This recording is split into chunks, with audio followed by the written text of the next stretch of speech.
بعض لوگ سحری کرتے نہیں، بعض لوگ وقت سے پہلے کھا لیتے ہیں، جبکہ تاخیر سے کھانا اخلاق نبوت میں سے ہے۔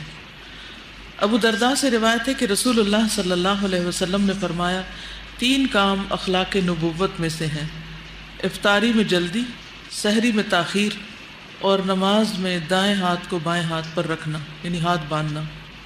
تو سحری کا اہتمام ضرور کرنا چاہیے، کیونکہ سحری کھانے میں برکت ہے۔ آپ صلی اللہ علیہ وسلم نے فرمایا، تسحروا فإن فی السحور برکہ، سحری کھاؤ کیونکہ سحری کھانے میں برکت ہے، یعنی تھوڑا بھی کھایا ہو تو انسان کو روزے میں پھر ویکنس فیل نہیں ہوتی۔ ارباز بن ساریہ کہتے ہیں کہ مجھے رسول اللہ صلی اللہ علیہ وسلم نے رمضان میں سحری کے لیے بلایا اور فرمایا، ہلم الی الغداء المبارک، آؤ مبارک کھانے کی طرف۔ یعنی ہم ویسے بھی کھاتے ہیں لیکن سحری کا کھانا بابرکت کھانا ہے۔ بابرکت کھانے کا مطلب کیا ہے کہ اس کھانے سے انسان کو ایک خاص قسم کی انرجی اور صحت نصیب ہوتی ہے۔ ایک صحابی سے مروی ہے کہ ایک مرتبہ وہ نبی کریم صلی اللہ علیہ وسلم کی خدمت میں حاضر ہوئے تو آپ سحری کھا رہے تھے۔ آپ نے فرمایا، یہ برکت ہے جو اللہ نے تمہیں عطا کی ہے، اس لیے اسے مت چھوڑا کرو۔ مقدام بن مادی کرب سے روایت ہے کہ رسول اللہ صلی اللہ علیہ وسلم نے فرمایا، تم لوگ اپنے اوپر صبح کا کھانا یعنی سحری لازم کرو، اس لیے کہ وہ مبارک کھانا ہے۔ تو اب اس کو کھاتے وقت اس کو اپریشیٹ کرنا کہ یہ مبارک کھانا ہے۔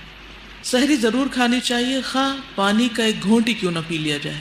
یہ بعضوں کا طبیعت نہیں مان رہی ہوتی یا راتیں چھوٹی ہونے کی وجہ سے بالکل بھوک نہیں ہوتی، تو ایسی صورت میں پانی پی لینا چاہیے۔ پھر سحری کھانے والوں پر رحمتیں نازل ہوتی ہیں۔ آپ کھا رہے ہوتے ہیں اور فرشتے آپ پر درود بھیج رہے ہوتے ہیں، مغفرت کی دعائیں کر رہے ہوتے ہیں، کیونکہ اس وقت یہ بہت کمی محسوس ہوتی ہے کہ اس وقت تو رات کا پچھلا پہر ہے اور استغفار قبول ہوتی ہے اور گناہوں کی بخشش ہوتی ہے، اور ہم کھانے میں لگے ہوئے ہیں، ایک ایسی گلٹ سی اندر آتی ہے نا۔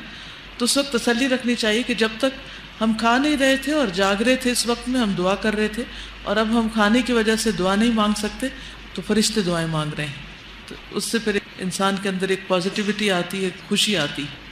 کھجور بہترین سحری، کچھ بھی کھائیں لیکن کھجور کا 1 2 3 پیس تک ضرور لے لیں، کیونکہ اس سے آپ کو انرجی ملے گی۔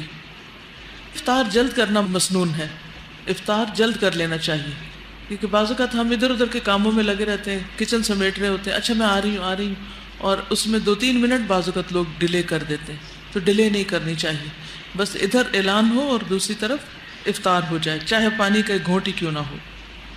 بہترین تو یہی ہے کہ کھجور سے کھولا جائے روزہ، لیکن اگر کھجور نہ ہو تو پھر پانی کا گھونٹ، دودھ کا گھونٹ، جو بھی چیز ہو اس سے کھول لیا جائے۔